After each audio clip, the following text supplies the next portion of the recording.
Paetongtarn Shinawatra was born on 21 August 1986 in Bangkok, Thailand, into one of the most influential political families in modern Thai history.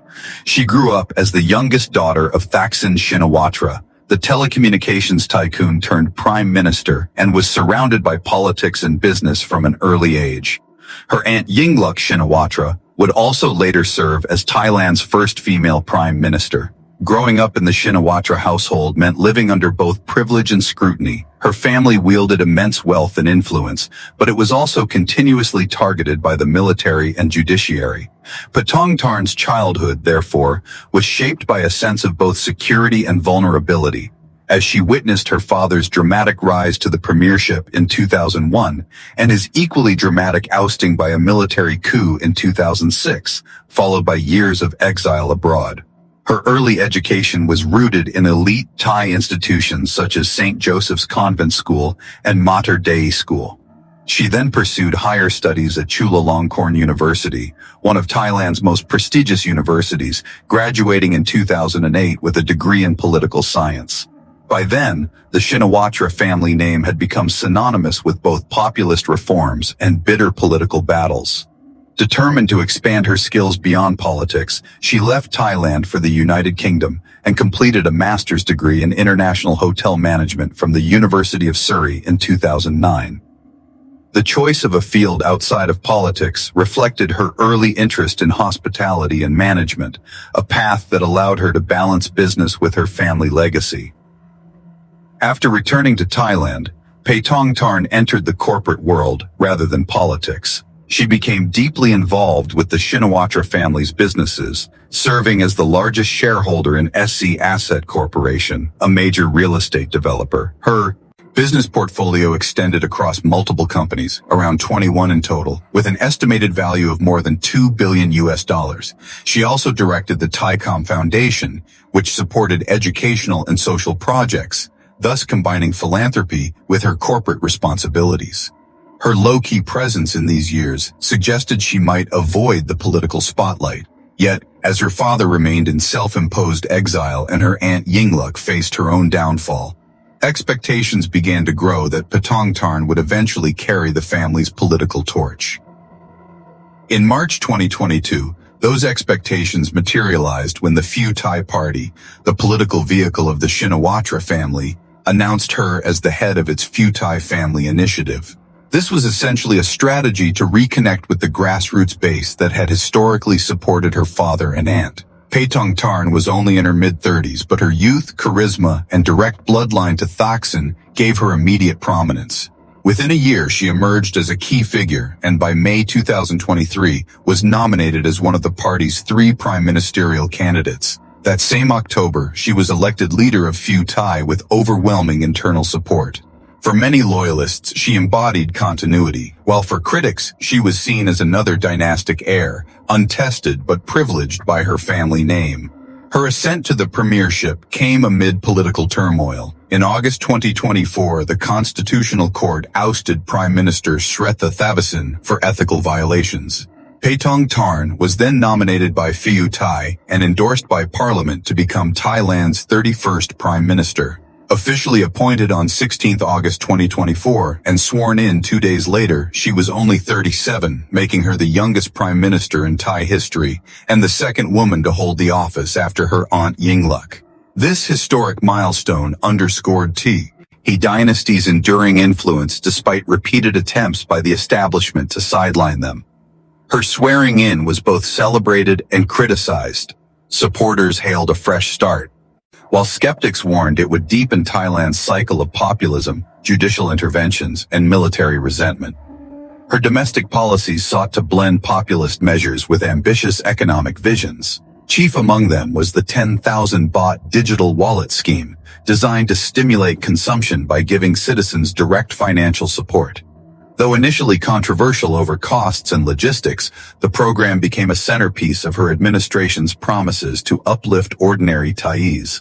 Alongside this, she launched the Ignite Thailand economic plan, focused on transforming the country into a regional hub for logistics, tourism, and high-tech industries. Infrastructure projects, including new deep-sea ports and regional corridors, were pitched to attract investment and revitalize growth.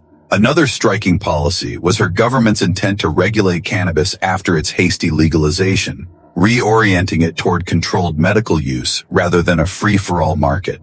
These initiatives showed a balance between continuity with her family's populist legacy and attempts at pragmatic governance. But her premiership quickly encountered turbulence. In May 2025, border clashes broke out between Thai and Cambodian forces, resulting in fatalities and inflaming nationalist sentiment. Paetongtarn initially emphasized peace, but her personal outreach to Cambodia's former Prime Minister Hun Sen became politically explosive. On 15 June 2025, she held a private phone call with Hun Sen, referring to him affectionately as uncle and describing herself as his niece. In that conversation, she reportedly promised to take care of his concerns and criticized elements of the Thai military. When the call was leaked days later, first partially and then in full, the fallout was immediate. Her words were seized upon by opponents as evidence of disloyalty, subservience to a foreign lead, and disrespect toward her own armed forces. What she saw as familial diplomacy was interpreted as an ethical breach. The political consequences were swift. On 18 June 2025, the leak triggered mass protests in Bangkok and across the country. Opposition parties demanded her resignation, while coalition partners grew restless. The Bumjaitai Party, a key partner in her government, formally withdrew its support, plunging the coalition into crisis. On 1 July 2025, the Constitutional Court suspended her from office pending a ruling on whether she had violated ethical standards. In her place, Deputy Prime Minister Surya Jungrungriangkit became caretaker, later succeeded by Phumtham Wechayachai. Ironically, even in her suspended state, Paetongtarn was brought back into the cabinet as Minister of Culture, highlighting the deep entanglements of Thai coalition politics. The court deliberations continued through the summer, culminating in the decisive ruling on 29 August 2025. In a 6-3 decision, with some reports citing 7-2, the Constitutional Court declared that Paetongtarn had indeed violated ethical codes, specifically by compromising national dignity in her private dealings with Hun Sen. She was formally dismissed as Prime Minister, retroactive to her suspension in July. Her premiership, which had lasted barely a year, came to an abrupt end, echoing the fates of her father and aunt, both previously removed from power by military or judicial means. For the Shinawatra family, it was another chapter of political ascent followed by dramatic downfall. Despite her dismissal, Paetongtarn remains a pivotal figure in Thai politics. Supporters argue she was unfairly targeted, with her downfall engineered by establishment forces wary of Shinawatra influence. Critics insist her inexperience and misjudgments made her unfit to lead, yet her youth and resilience suggest she may not be finished. At just 39 years old in 2025, she has time to rebuild her image, strengthen her party, and possibly return to power in the future. The larger question is whether Thailand itself can break free from its cycle of populist dynasties, military interventions, and judicial rulings that have repeatedly destabilized governments for nearly 2 decades. Paetongtarn's story is deeply entwined with that of her family. Thaksin remains a towering presence, his policies continuing to inspire loyalty among rural voters. Yingluck's tenure, though ended in scandal and exile, marked a historic milestone for women in Thai leadership. Paetongtarn, as their heir, combined the legacies of both charisma, populism, and controversy. Her brief tenure showed flashes of ambition, the drive to modernize Thailand's economy, to balance international diplomacy with regional stability, and to chart a youthful course in a political system dominated by older elites. Yet it also exposed vulnerabilities. Her relative inexperience, her reliance on family networks, and the hostility of entrenched institutions. The dismissal of Paetongtarn Shinawatra in August 2025 highlights once again the fragility of Thailand's democratic experiment.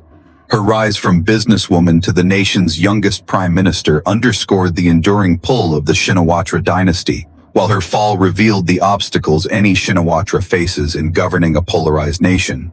Whether she reemerges as a stronger leader or becomes another cautionary tale will depend on both her resilience and the willingness of Thailand's political system to accept or reject the influence of one family that has shaped its destiny for nearly a quarter of a century.